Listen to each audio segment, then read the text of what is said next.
جی، ہم اس وقت ایسی ایگزامپلس دیکھ رہے ہیں کہ کس طرح سادہ آبجیکٹس جو کہ عام لوگ بناتے ہیں یا سادہ ہمارے کام، وہ کس طرح آہستہ آہستہ سالوں میں، صدیوں میں ایسے ڈیولپ ہوتے ہیں کہ وہ فائن آرٹس کے درجے پہ آ جاتے ہیں وہی چیزیں۔ تو یہ ہم راستہ صرف ٹریک کریں کہ کس طرح عام چیز جو ہے وہ بہت اعلیٰ درجے کی بن جاتی ہے۔ اب ایک ایگزامپل ہے کہ جو ہیومن باڈی ہے وہ ہمیشہ سے سب کو پتہ ہے کہ یہ ایک بڑی زبردست مشین ہے۔ ہر انسان کو عام طور پہ اور کچھ پروفیشنلز کو جیسے فزیشنز ہیں، ڈاکٹرز ہیں، سائنٹسٹ ہیں، ان سب کو ہمیشہ یہ کیوریوسٹی رہی ہے کہ یہ پتہ کریں کہ انسان کے اندر کیا چیزیں ہیں اور وہ کیسے کیسے کام کرتی ہیں۔ یہ ہمارے مسلز کہتے ہیں، ہڈیاں کیسی، ہڈیوں سے مسل جڑے کیسے ہوتے ہیں، اور کس طرح دماغ ساری چیزوں کو کنٹرول کرتا ہے، کس طرح آپ کے مسلز موو کرتے ہیں،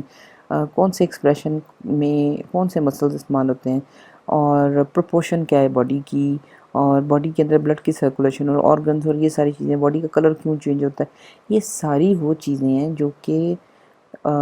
ہمیشہ سے ایک میجر سائنس اور میجر آرٹ کا پارٹ رہی۔ اب چاہے آپ سائنسز کریں، آرٹس کریں، کچھ بھی کریں، آپ نے جب تک آپ کو چیز کی گہرائی میں چیز کا پتہ نہیں ہوگا آپ اس کو جو ہے نا افیکٹولی یوز نہیں کر سکتے۔ تو جہاں سائنٹسٹ نے بھی ان چیزوں کو کیا آبزرو، کیونکہ سائنٹسٹ کا تو کام ہے ہیومن باڈی کو آبزرو کرنا، اس کو آپریٹ کرنا، اس کو درست کرنا، اس کو سمجھنا، لیکن جو آرٹسٹ تھے، جو مطلب جیسے اسکلپٹرز ہیں یا ایون پینٹرز ہیں، انہوں نے بھی جو جیسے لیونارڈو ڈاونچی کی ایگزامپل بہت ہے کہ وہ سائنٹسٹ بھی تھا، آرٹسٹ بھی تھا، کہ اس نے بڑی گہرائی میں ان چیزوں کو اسٹڈی کیا۔ اب اس وقت تک جب تک کہ آپ ہیومن باڈی کے فنکشنز کو اسٹڈی کریں، آپ ایک طالب علم ہیں، یعنی ایک ضرورت ہے آپ کی جو آپ نے پوری کرنی ہے۔ ضرورت آپ کی یہ ہے کہ آپ کو پتہ ہونا چاہیے مشین کیسے کام کرتی ہے، اور کریں گے کیسے، آپ اس کو آبزرو کر کے، کھول کے، یاد کر کے، ڈرا کر کے، موو کر کے دیکھیں گے، اور آپ ایک چیز سیکھیں گے کہ یہ چیز کام کیسے کرتی ہے، یعنی ایک مقصد تھا وہ آپ نے پورا کیا سیکھنے سے۔ لیکن ہاں چلیں ایک یہ ایگزامپل دیکھتے ہیں۔ اب یہ بھی کمپیوٹر جنریٹڈ ہے۔ اب اس کا کیا مقصد ہے؟ اس کا مقصد یہ کہ جب آپ کمپیوٹر پہ کیریکٹرز بناتے ہیں، اگر اندر کی چیزیں اس کی درست نہیں ہوں گی تو آپ باہر کی چیزیں اس کے اوپر جب سکن چڑھائیں گے تو وہ بھی اتنی زیادہ بلیویبل نہیں لگے گی، وہ بھی اس طرح کام نہیں کرے گی۔ تو کسی قسم کے بھی آرٹسٹ ہوں، انہوں نے یہ جو لوگ بھی ہیومن باڈی کے بارے میں بات کرتے ہیں انہوں نے یہ چیز ضرور آبزرو کی ہے۔ تو یہاں تک سمجھیں کہ یہ یوٹیلیٹی کی چیز ہے کہ جی کام کرنا ہے، ریئلسٹک کرنا ہے، اس لیے اس کو سیکھو۔ اب کیا ایسی چیز ہوتی ہے کہ اس چیز کو آپ جب آپ اسی چیز کو اسکلپچر میں کیسے چینج کر سکتے ہیں، زیادہ بہتر میں کیسے کر سکتے ہیں؟ تو ہمیشہ سے ایسے ہی ہوا ہے کہ جب یہ لرننگ جو ہے، آپ نے اس کو جب دوبارہ بنایا اور اچھے اسکل سے بنایا، مثال کے طور پہ یہ باڈی، اب اس باڈی کے اوپر سکن نہیں ہے، سارے مسلس نظر آ رہے ہیں، اس پہ سکن ہے لیکن مسلس کا اندازہ بہت اچھی طرح ہو رہا ہے۔ اب یہ کیوں آپ بناؤ گے اسکلپچر؟ یہ اسکلپچرز جو ہوتے ہیں ویسے فیلڈ آف اسکلپچر، وہ اس لیے کہ آپ دیکھیں جیسے ہی آپ کسی دوسرے انسان کو دیکھتے ہیں، جس کیفیت میں ہوتا ہے، جو اس کی باڈی کی پوزیشن ہوتی ہے، جو اس کا پوسچر ہوتا ہے، اس سے اس کی تھکان، اس کی انرجی کا لیول، اس کی دماغی کیفیت، اس کی جذباتی کیفیت آپ کو فوراً پتہ چل جاتی ہے نان وربل طریقے سے۔ اس کو سٹوری نہیں سنانی پڑتی کہ میرے ساتھ کیا ہو رہا ہے، آپ اس کو دیکھیں تو آپ کو سمجھ آ جاتی ہے۔ اس کا مطلب ہے کہ ہیومن باڈی ایک بہت بڑا سمجھیں کہ کمیونیکیشن کا طریقہ ہے کہ آپ اس کو جیسے ایکٹنگ میں بھی یہی ہوتا ہے کہ ہیومن باڈی جو کر رہی ہے، آپ مائنڈس میں بھی یہی ہوتا ہے کہ آپ انسان کی باڈی کو دیکھ کے، اس کی موومنٹ کو دیکھ کے آپ اندازہ لگا لیتے ہیں کہ سٹوری میں کیا چل رہا ہے۔ تو یہ آپ تب تک نہیں کر سکتے جب تک کہ آپ کی اس قسم کی چیزوں کی مکمل سٹڈی نہیں ہے۔ اب اس چیز کو جب آپ دیکھیں گے تو آپ کو ایک جذباتی کنیکشن فیل ہوتا ہے اس سے، کہ ایک دم سے آپ نے جو اس کے جذبات چل رہے ہیں وہ آپ کو محسوس ہوئے ہیں، اور آپ اور یہ کیریکٹر ایک دماغی طور پہ کنیکٹ ہو گئے، اور یہی بہت بڑی چیز ہوتی ہے آرٹسٹ کے لیے کہ وہ ایک دم سے ورڈز یوز کیے بغیر، بولے بغیر ویور کو کوئی جذبات کی بات، کوئی جذبے کی کوئی ایسی بات کہہ دے بغیر بولے۔ لیکن یہ اس قسم کے جو اسکلپچرز جو بھی بنائے گا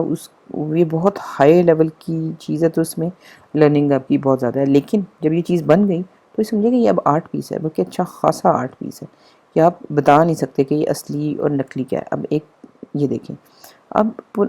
ہمارے میں چونکہ ہمارے کلچر میں چونکہ ہیومن باڈی کو پورٹری کرنا منع ہے، تو ہمارے پاس ایگزامپلس اس کی کم ہے. حالانکہ بدھسٹ اور ہندو کلچر میں ہیں جو ہمارے ارد گرد ہیں، لیکن ہمارے اپنی ٹریڈیشن میں کم ہے. لیکن یورپ اور یورپین کلچرز میں جو ہے یہ کافی زیادہ تھی، کیونکہ ان کے اپنے گاڈس جو ان کے دیوی دیوتا ہیں اس کو بھی انہوں نے ہیومن باڈی کی شکل میں دکھایا ہے. ہمیں تو نہیں پتہ ان کے دیوی دیوتا کی شکل کیا ہے، لیکن جب بھی انہوں نے دیوی دیوتا کی بات کی اور دکھانا تھا اس کو کامن بندے کو، تو انہوں نے مرد اور عورت کی شکل میں یہ گاڈس کو دکھایا ہے. اور دوسری یہ بھی بات کہ جو ان کے اپنے ہیروز ہیں، وار ہیروز ہیں، انٹلیکچوئلز ہیں، ان کے بھی جو یہ پینٹنگز بھی اور پورٹریٹس بھی ہیں وہ بھی اس میں بھی ہیومن باڈی کا بڑا استعمال ہے. تو اس لیے بڑا امپورٹنٹ تھا کہ اس کو بڑے ہی اعلیٰ طریقے سے آپ دکھائیں، جس کو کہتے ہیں نا چارجڈ، کہ چارج کا مطلب ہے کہ تمام جذبات اور تمام پاور اس میں نظر آنی چاہیے. اب ایک لیول یہ ہے کہ جی یہ چیز بن جائے، بہت اچھی بنے. دوسرا لیول یہ ہے کہ اس میں کچھ جذبات بھی ہوں. اور تیسرا لیول یہ ہے کہ اس میں جذبات کی انتہا ہو کہ آپ اس کو دیکھتے ہی آپ کو لگے کہ آپ نے اس سے بات کرنی ہے، کہ اتنا وہ ریئلسٹک ہو. آپ یہ اس درجے پہ جب بھی کوئی چیز پہنچے گی تو وہ انتہائی ایک اعلیٰ لیول کا آرٹ ہے، کیونکہ اس میں آپ کو ورڈز کی ضرورت نہیں پڑی. آپ سمجھیں کہ دماغ سے کنیکٹڈ ہے. اب یہ بالکل ایسی بات ہے کہ آپ اپنے کسی دوست کے سامنے جائیں اور اس کی شکل پہ ایسے ایکسپریشن ہو تو آپ اسے بات نہیں کریں گے. آپ کو ایک دم سے سمجھ آ جائے گا کہ وہ کس کیفیت میں ہے، اور آپ اپنے ذہن میں خود ہی سوچیں گے کہ اچھا اب میں کیا کروں، کہ اس کو بتانا نہیں پڑا، آپ کو سمجھ آ گیا. تو آرٹ بھی یہی کرتا ہے کہ بغیر بولے، بغیر کوئی سٹوری بیان کیے، آپ کو نان وربل یعنی بولے بغیر آپ کو کوئی ایک کیفیت میں لے جاتا ہے. تو اس کو آپ کہیں گے کہ جی بہت ہائی لیول کی چیز ہے. اب یہ ایکسپریشنز لانا جو ہے یہ بڑا مشکل کام ہے، یہ کوئی عام چیز نہیں ہے. اسی لیے جن اسکلپچرس کے اوپر اس قسم کے ایکسپریشنز اور اس قسم کی ڈیٹیلز ہیں، اس کو آپ کہو گے کہ جی جتنی پاسبل اعلیٰ نسل کی چیزیں ہیں، جو سکلز ہیں، جو آبزرویشنز ہیں، وہ جب کسی چیز میں ڈال دی گئی ہیں تو وہ آبجیکٹ جو فائنل آرٹ آبجیکٹ ہے وہ ایک ہائی لیول کی فائن آرٹس کی کیٹیگری میں آ گئی. تو اس طرح آپ سمجھیں کہ ایک عام آبزرویشن جو ہیومن باڈی کے مسلس کی آبزرویشن ہے، اس کو آپ جو تمام جس کو کہتے ہیں نا مسالے ڈال کے جب چیزیں آپ اس میں ایڈ کرتے جائیں گے اپنی چیزیں پالش کرتے جائیں گے تو آہستہ آہستہ وہی چیز ایک ہائر آرٹ کے لیول پہنچ جائے گی. اب ایک لیول اب جو ہے وہ یہ بھی ہے کہ آپ یہ دیکھیں کہ ماربل میں ہی کارو ہوا ہے، لیکن اس قدر خوبصورت انہوں نے ماربل کا پتھر چوز کیا ہے اور اتنا اچھا کارو کیا ہوا ہے کہ آپ کو لگ رہا ہے کہ ٹرانسپیرنٹ دوپٹے کے یا کپڑے کے تھرو وہ شکل نظر آ رہی ہے. اب یہ اس طرح کے اسکلپچرز میں نے ذاتی طور پہ بہت ہی کم دیکھے ہیں، لیکن جو دیکھیں تو آپ وہاں سے ہل نہیں سکتے. وہ اتنا آپ کو جذباتی طور پہ آپ کو کیپچر کر لیتے ہیں کہ آپ اس چیز پہ تو حیران ہوتے ہی ہیں کہ کس قدر ہائی لیول کا اسکل ہے. لیکن آپ اس چیز پہ بھی جو نیکسٹ ایک چیز آپ کو محسوس ہوتی ہے وہ یہ بھی ہوتی ہے کہ آپ کو اس میں تھوڑا سا خدا کی قدرت کا شائبہ نظر آتا ہے کہ اللہ میاں نے انسان کو کتنی بڑی کتنے زیادہ کیپیبلٹیز دی ہیں کہ اگر وہ ساری کیپیبلٹیز اپنی فل کیپیسٹی پہ یوز کر کے استعمال کرے تو وہ بہت ہی بڑی بڑی باتیں کہہ سکتا ہے. اور سمجھیں کہ آرٹ کی ہائیسٹ لیولز جو ہائیسٹ فارمز ہیں نا وہ اسی قسم کی ہوتی ہیں کہ وہ آپ کو اپنے سامنے سے ہلنے نہیں دیتی، وہ حیران کر دیتی ہیں. تو یہ بالکل وہی بات ہے کہ دیکھیں بیسک چیز سے آپ نے سٹارٹ کیا اور آپ ایک بہت ہائی لیول پہ آ گئے. یہ دیکھیں اب اس تصویر میں یہ جو ماربل کا اسکلپچر ہے، اگر میں اس کو فلٹر لگا دوں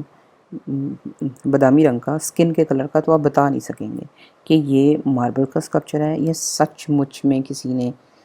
کسی باڈی کو پکڑا ہوا ہے. یہ دیکھیں اب اس میں آپ کو وینز اور اس کی بھی یعنی جو آبجیکٹ اینڈ میں آرٹ آبجیکٹ بنی، اب اس کو اپنے میکر یعنی جس نے بنایا ہے اس کی ضرورت نہیں رہی. یہ خود ہی ساری باتیں کہہ رہی ہے، یہ خود ہی سٹوری وہ سنا رہی ہے جو کہ اس کے میکر نے پتہ نہیں اس قسم کے اسکلپچر تو ویسے ہی کچھ 4 4 5 5 سال لگا کے لوگ بناتے ہیں کہ یہ اب چیز انڈیپینڈنٹ ہو گئی ہے، یہ اس نے خود ہی اپنی چیز بتانی شروع کر، تو یہ آپ کہیں گے کہ highest level of art form ہے۔ تو ہم نے یہ دیکھا کہ کس طرح بیسک آبزرویشن سے آپ اس لیول تک اس چیز کو لا سکتے ہیں۔ یہ صرف ایک راستہ ہے، ہمیں ہم صرف یہ سمجھنے کی کوشش کریں کہ کوئی خدائی چیزیں نہیں ہوتی کہ آپ کہو کہ جی ایک چیز جو ہے وہ فائن آرٹس ہے اور اسی طرح کی دوسری چیز فائن آرٹس نہیں ہے۔ آپ نے صرف یہ دیکھنا ہوتا ہے کہ ارتقاء کی، ڈیولپمنٹ کی کون سی سٹیج پہ ہے وہ چیز۔ جیسے جیسے آپ وہ سٹیج اپ کرتے جائیں گے، آپ کی جس کو کہتے ہیں نا گیم ہائی ہوتی جائے گی، آپ کی چیز میں کمپلیکسٹی اور سکل اور جذبات جتنے زیادہ زیادہ آتے رہیں گے، آپ کی چیز اتنی ہی زیادہ گہرائی میں فائن آرٹس کی کیٹیگریز میں جاتی چلی جائے گی۔ Thank you very much.